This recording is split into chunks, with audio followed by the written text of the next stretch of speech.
siguiente espacio de esta primera jornada de cultivos de invierno será ocupada por el panel que va a intercambiar sobre aspectos de calidad de grano y post cosecha de trigo y cebada, con la moderación de la licenciada en Bioquímica, Master in Science, Blanca Gómez, quien participará del siguiente contacto por Zoom con los integrantes del panel, que está integrado por el químico farmacéutico Daniel Vázquez, investigador principal en el área de calidad de granos y coordinador de agroalimentos del Programa Nacional de Cultivos de Secano de INIA, el ingeniero agrónomo Gabriel Di Giovanantonio, integrante de la comisión directiva de la Mesa Nacional de Trigo, la ingeniera en alimentos, Master in Science, MBA, Mercedes Sayas, que integra la Mesa Nacional de Entidades de Cebada Cervecera, y la licenciada en Bioquímica Técnica Cervecera, María Ángeles Antenucci, integrante de la Mesa Nacional de Entidades de Cebada Cervecera. Como decíamos, modera la licenciada en Bioquímica Blanca Gómez.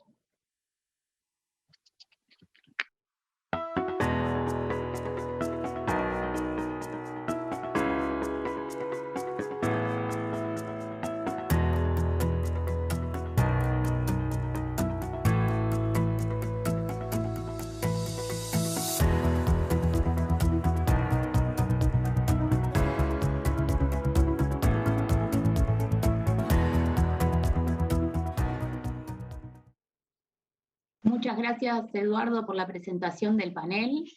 Es una alegría para mí y creo que para todos los panelistas poder participar de esta primera jornada nacional de cultivos de invierno. La idea que tenemos para este panel es poner sobre la mesa todos los temas de actualidad de calidad de grano, tanto de trigo como de cebada, y los desafíos futuros que tienen en estos temas de calidad. Vamos a arrancar por el área de trigo. Para eso tenemos dos representantes de la mesa, como ya fueron presentados, Daniel y Gabriel, de la mesa de trigo, y tenemos a dos representantes de la mesa de la cebada, con respecto a las empresas malteras, María Ángeles y Mercedes. Comenzamos contigo, Daniel. Cuando estés pronto, yo me silencio.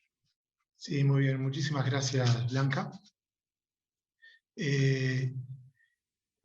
Para mí, claro, es un honor, un gusto poder estar acá. Muchísimas gracias por la oportunidad y compartir este panel con este grupo es buenísimo.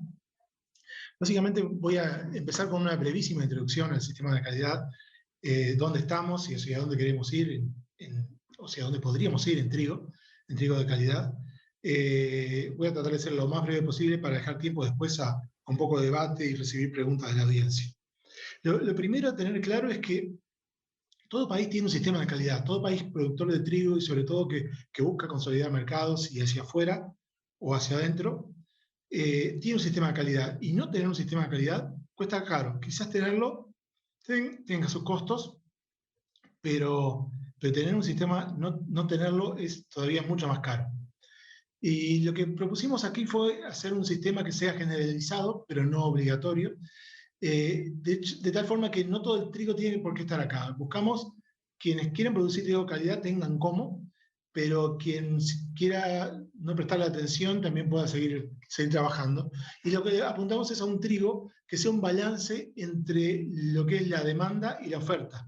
O sea, que sea una calidad que a la industria le satisfaga, pero que también lo podamos hacer nosotros con las particularidades de la producción uruguaya.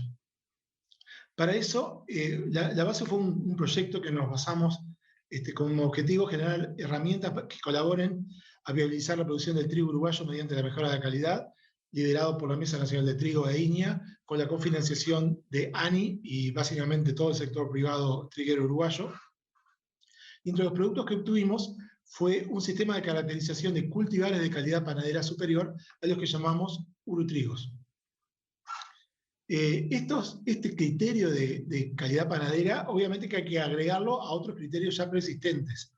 El peso hectolítrico sigue siendo importante, bajo dañado en fusarium sigue siendo clave, y aún con bajo dañado en fusarium tenemos que tener en cuenta bajo contenido de micotoxinas, de DON, en particularidad, pero además se debe agregar calidad panadera. Es un sistema que además es muy simple, pero a su vez efectivo, está funcionando. Tenemos disponible en urutrigo.uy un listado de los cultivares de calidad superior, y de hecho también tenemos diseñado un logo que los dueños de esos cultivares pueden promocionar su cultivar como un urutrigo. Si bien este proyecto terminó, el concepto continúa en base a un convenio que tenemos hoy INIA y la Cámara Uruguaya de Semillas, con la Mesa Nacional de Trigo como garante.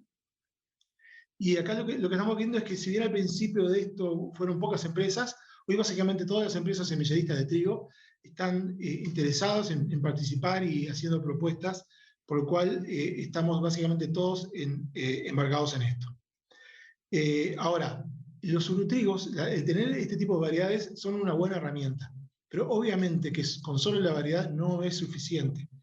No se garantiza esa calidad, y sobre lo cual me gustaría que luego haya un poco de diálogo con los oyentes, sea saber cómo lo aprovechamos. O sea, técnicamente no hay duda, hay que hacer un manejo para calidad, como decía recién, peso hectolítrico, bajo fusarium, nitrógeno adecuado para tener un nivel de proteína, pero además de cómo lograr un buen trigo de calidad, hay cosas que tenemos que tener en cuenta y que de a poco se han ido sumando al sistema.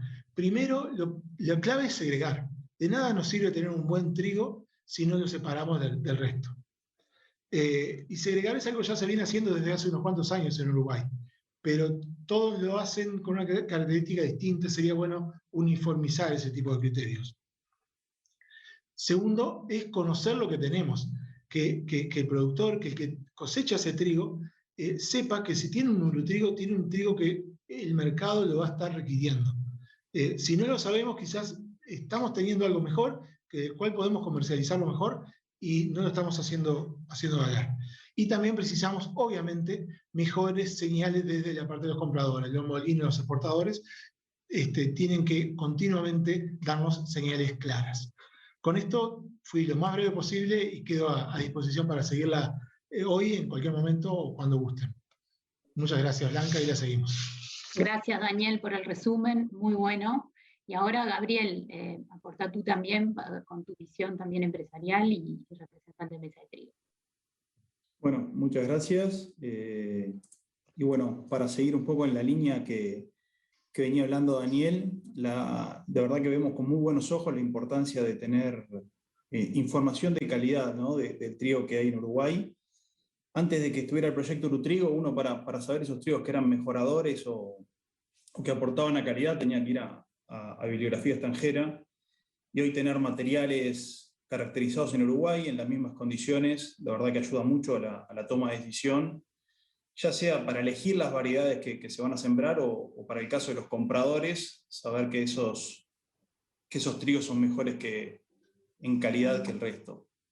Desde hace ya algunos años la industria y la exportación vienen pagando una bonificación por estos mejores trigos, algunas por programas de mejor, otras por precio, y de destacar que también en momentos donde la liquidez para comercializar es menor, son los primeros trigos en comercializarse y en comprar, o sea que hay mejores precios y mayor liquidez para estos granos. Otra cosa importante que está bueno mencionar es que, si bien no ha sido algo masivo, se empiezan a ver algunas novedades de la industria, desde la industria panadera, desde la industria de harinas, que los productos que empezamos a panificar con estos trigos son mejores que el resto, una industria muchas veces panadera que se está tecnificando. Y bueno, eso también se está viendo fuerte cuando exportamos, cuando mandamos muestras de estos trigos que producimos en Uruguay. Muchos molinos del extranjero dicen no sabían que en Uruguay podían producir estos trigos. O sea que hay un lindo camino por recorrer cuando trabajamos con estos urutrigos. Algo no menor que está bueno agregar también es que cuando uno empieza a recibir estos trigos, y como decía bien Daniel, empezamos a trabajar con las segregaciones y los parámetros físicos de recibo, estas variedades por lo general son las primeras siempre en alcanzar la proteína base de comercialización, hasta en años limitantes, como fue el año pasado, donde la mayoría de los trigos urutrigo que recibimos y manejamos ya de por sí estaban arriba de 12 de proteína, con rendimientos realmente buenos. Porque algo que se busca en esto también es que sean trigos que estén también en el tope de rendimiento. Y a su vez, algo destacable muchas veces por los problemas o la inestabilidad climática que tiene Uruguay, son trigos que se caracterizan en su mayoría por mejores niveles de pH, de peso hectolítrico que otras variedades, que nos ponen 3, 4 puntos arriba en este parámetro, y en esos años donde las condiciones son un poco más exigentes al momento de la cosecha, sea por alguna lluvia o por exceso de calor, entran casi siempre dentro de los parámetros por arriba de la base de comercialización. O sea que otro parámetro que es necesario, como el peso hectolítrico, son cultivos que se comportan mejor. Y hemos notado también a nivel de resibo que ante eventuales lluvias en el final del ciclo, defienden mucho mejor el Falling Number. O sea que son trigos que nos aseguran también la calidad física y de resibo. Pero bueno, como bien decía Daniel, no se termina acá el tema de la calidad. Este es un buen avance. Creo que Uruguay viene haciendo un lindo camino. Nos queda mostrarnos bastante en el exterior de lo que estamos haciendo, ya sea con exportación de harina o con exportación de grano. Y venimos recorriendo un camino que ojalá siga y se siga adoptando y entre todos podamos llegar a mejorar esto. Destacar también que otro aspecto que es importante a la hora de la comercialización es el fusarium y el DON, los niveles de micotoxina. Es un problema que siempre tenemos latente en Uruguay y que la realidad que no lo sabemos hasta el final del periodo. O sea, para nosotros es importante seguir trabajando fuerte en toda la cadena para mitigar estos riesgos, desde la elección de los cultivares hasta el manejo post cosecha. Desde la mesa de trigo la preocupación siempre ha sido importante en el manejo de esto, en la segregación y demás. Hoy venimos trabajando con el LATU para seguir avanzando sobre mejores testeos de análisis rápido al momento del recibo, al momento de cargar un barco y demás, que nos van a dar mejor tranquilidad y certeza. Y a su vez, otra línea de trabajo de la mesa de trigo, estamos trabajando con el Ministerio de Ganadería, Agricultura y Pesca para seguir mejorando la caracterización de las distintas zafras de trigo, un trabajo que hace todos los años el Ministerio de muestreo de la zafra, y bueno, seguir mejorando eso, pues información que viaja por el mundo y muestra un poco el trigo que tenemos nosotros. Así que bueno, desde ya muchas gracias por el espacio y abierto a las preguntas. Gracias, Gabriel, por el resumen y destacar la importancia de la calidad y los parámetros en la calidad de trigo. Y ahora, previo a que vayamos a las preguntas, vamos a pasar a la cebada, así tanto María Ángeles como Mercedes, que ellas en conjunto prepararon también esta presentación. Entonces, los temas que toque María Ángeles son acordados por las dos malterías, son de importancia para las dos malterías, y así como los temas que toque Mercedes también así lo son. María Ángeles, cuando quieras. Bueno, muy buenos días para todos. Primero que nada, agradecer la oportunidad de estar participando en esta mesa con estos compañeros excepcionales. Y bien, como decía Blanca, queríamos traer un poco brevemente, porque también es un desafío hacerlo esto breve, pero traer un poco la historia y la evolución de lo que son las especificaciones de la cebada hoy en día en Uruguay, de la cebada cervecera, que no provienen ni más ni menos que de nuestros consumidores. Unos años a la fecha el consumidor está mucho más exigente, la gente está hablando mucho de calidades de cerveza, ya no es una marca, sino ya son estilos, ya te hablan de IPA, de APA, etc. Y bueno, eso implica una especificación más apretada en las maltas que estamos produciendo en las dos malterías, en las tres malterías en realidad, los dos grupos. Y eso se traduce en varios cambios que hemos visto ya a lo largo de estos últimos años. El más importante y que todos recuerdan porque es lo que está últimamente como más de moda, que es la proteína. Hablábamos justamente con Mercedes, recordábamos unos años atrás, ni siquiera hablábamos de especificaciones mínimas de proteína y hoy en día ya es algo totalmente natural. Eso nace del impacto que tiene la proteína de la cebada después en la espuma, en la estabilidad de espuma, en la estabilidad coloidal de la cerveza. Es decir, tiene un gran impacto en el producto final y eso fuimos conversando también en distintos ámbitos con los productores y ya es algo que también se maneja en el general.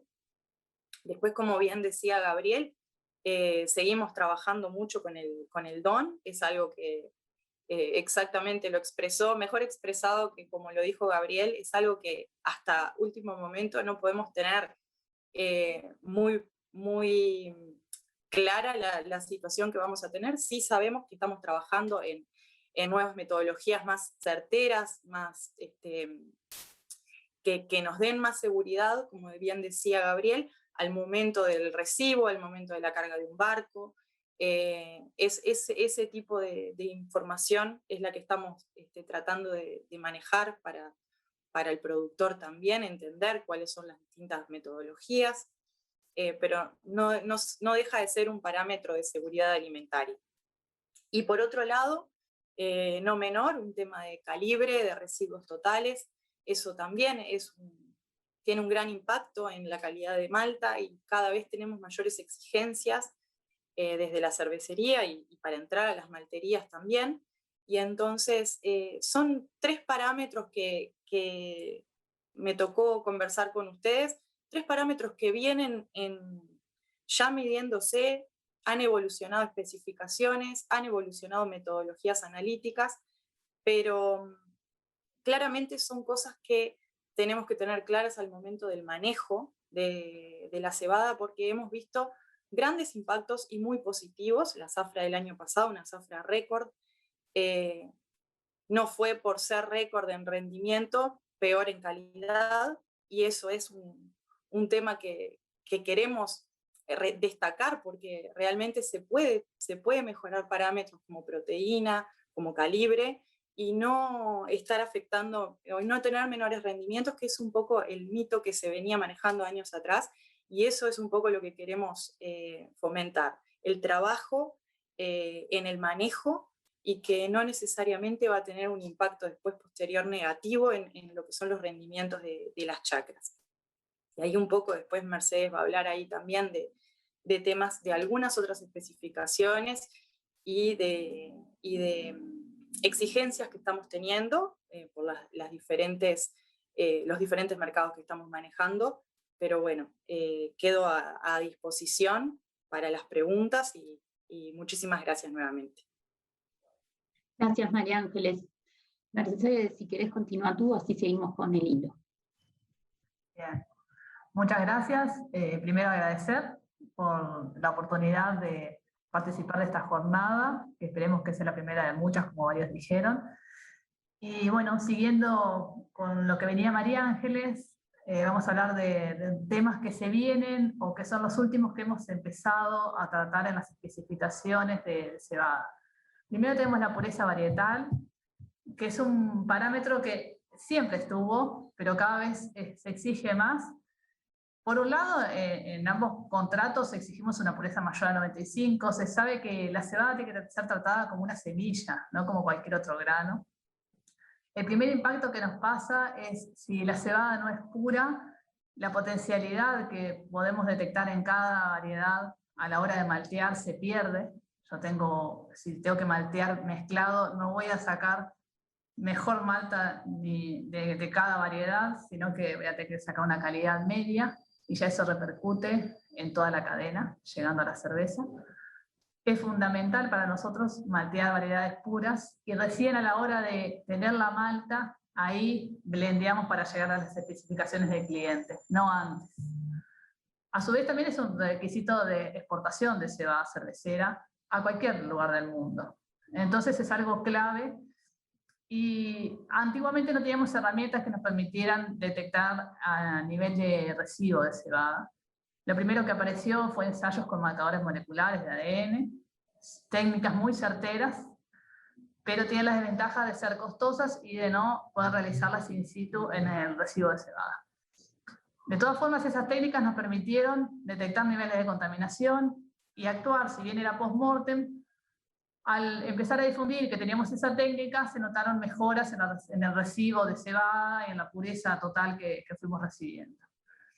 Hace 2 años surgió una técnica nueva, que son unos escáneres de una empresa Sumagri argentina, una técnica totalmente innovadora, que por detección de imágenes era capaz de diferenciar la cebada. En 4 minutos de análisis podíamos detectar si estábamos recibiendo la cebada pura o no, o de esa variedad o no. A lo largo de estos años, las dos malterías estamos validando esta técnica. Y el año pasado, en nuestro caso, ya la pusimos en 7 plantas, las 7 plantas más voluminosas que teníamos.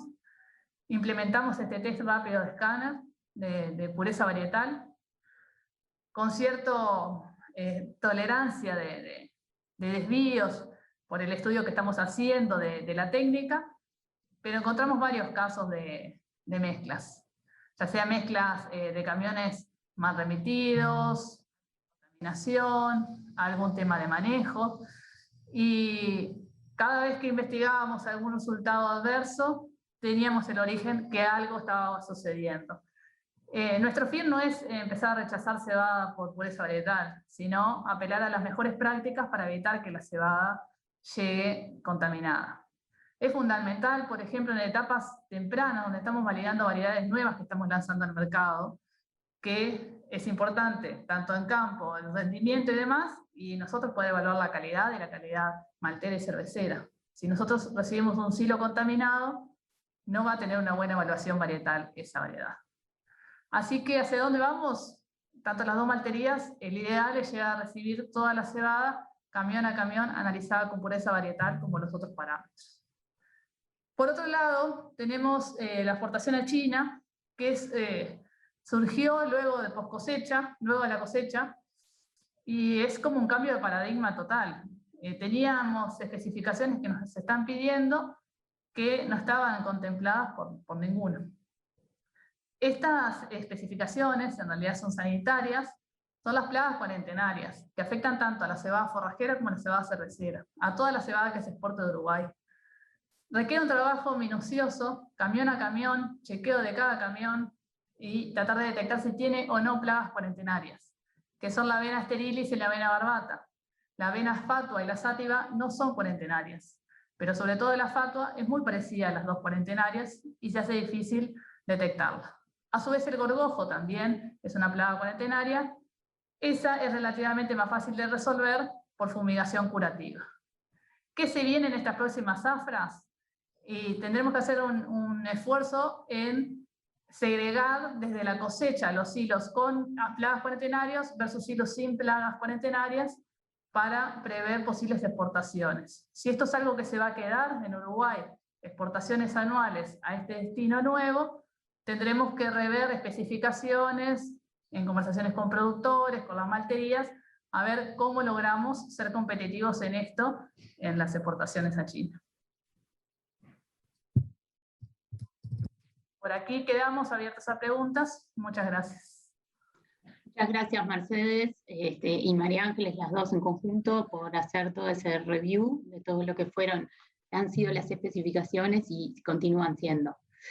Bueno, ahora podríamos abrir ya el espacio de preguntas que tenemos. Y la primera que me surge a mí con respecto a trigo, es tanto para Daniel como para Gabriel, es ¿qué estaría faltando para poder estimular más a los productores a poder producir trigo con calidad urutrigo, o, como decían ustedes, ¿no?, poder incentivar también,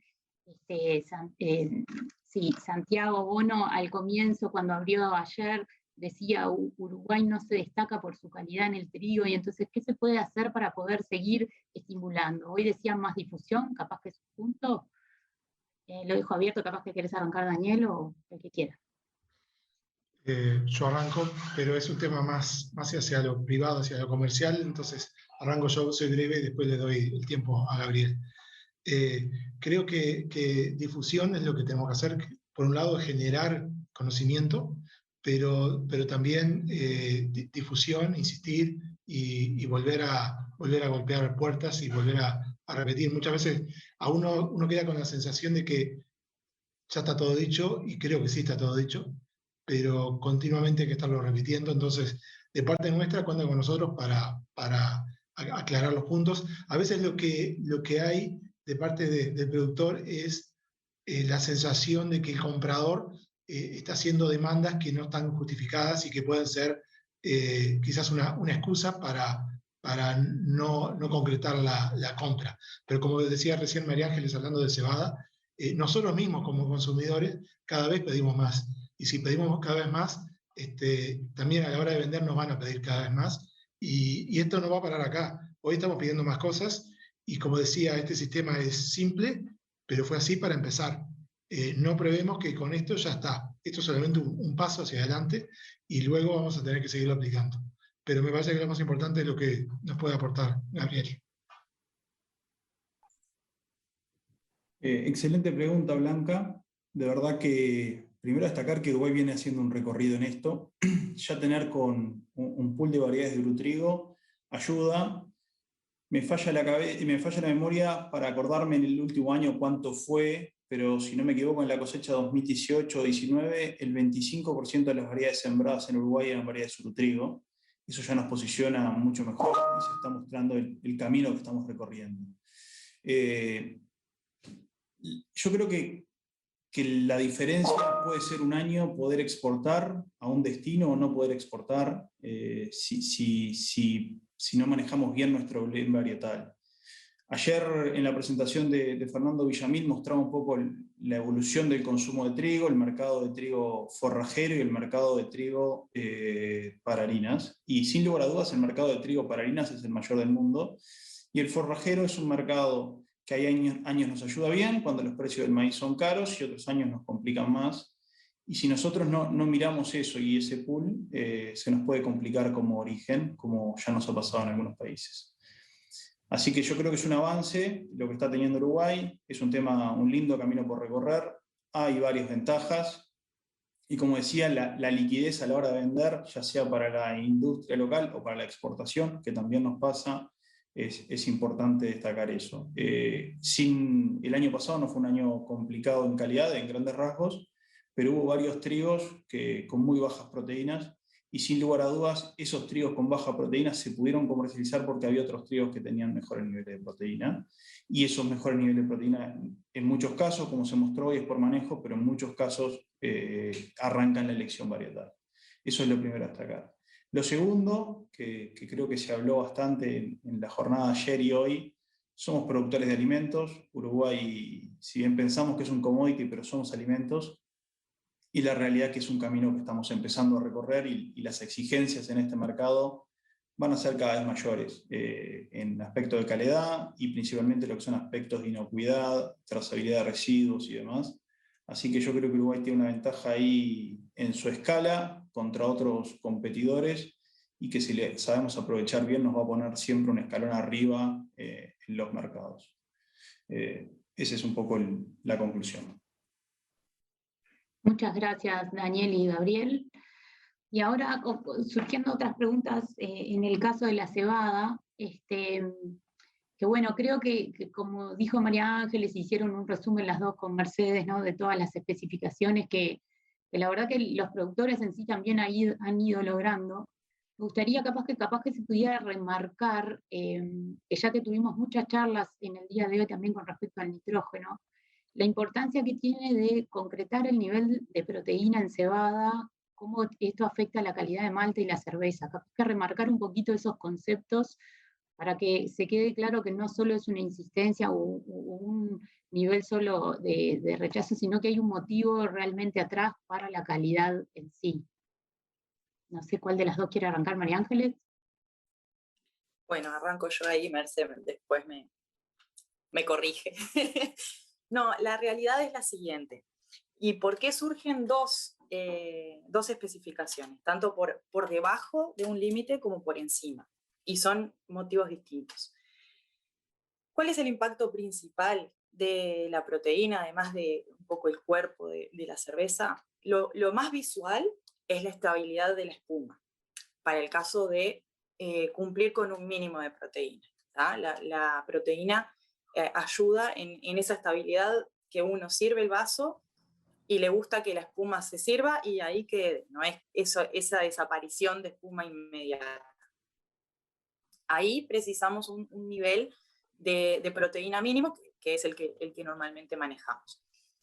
¿Qué pasa cuando nos vamos a proteínas muy altas? Porque ahí me podrían decir, bueno, María Ángeles, pero me estás diciendo que querés proteína, pero que no me pase de determinado valor. No, ¿por qué?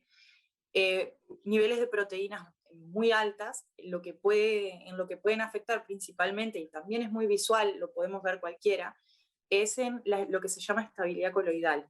Y es cuando agarramos una cerveza o una botella y podemos ver que algo está sedimentando, que empieza a presentar una turbidez. Y bueno, niveles altos de proteína fomentan que eso suceda antes del tiempo de vida útil. O sea, nosotros ¿qué es lo que queremos? Bueno, una cerveza que va a estar en la heladera del supermercado desde el día 1 hasta el día final, y ahí se tiene que mantener con todas las características.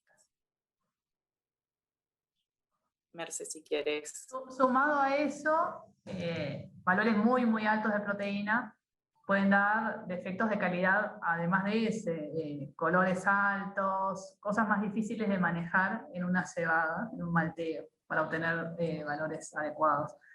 Y sumado a la proteína baja, algunos cerveceros usan adjuntos, y los adjuntos cerveceros no proporcionan la proteína. Por eso todo el material enzimático y proteico lo tiene que aportar la cebada y la malta en la cerveza. Perfecto. Muchas gracias a las dos. Y gracias ahora agradecer a todos los panelistas. Ahora ya se nos acabó el tiempo, nos lo están indicando. Entonces, un agradecer de vuelta por el resumen, por dar prioridad a todo lo que es calidad, ¿no? Y poder remarcar estos conceptos que son importantes, así como todos los agronómicos que vimos previamente. Muchas gracias a todos y cerramos por acá.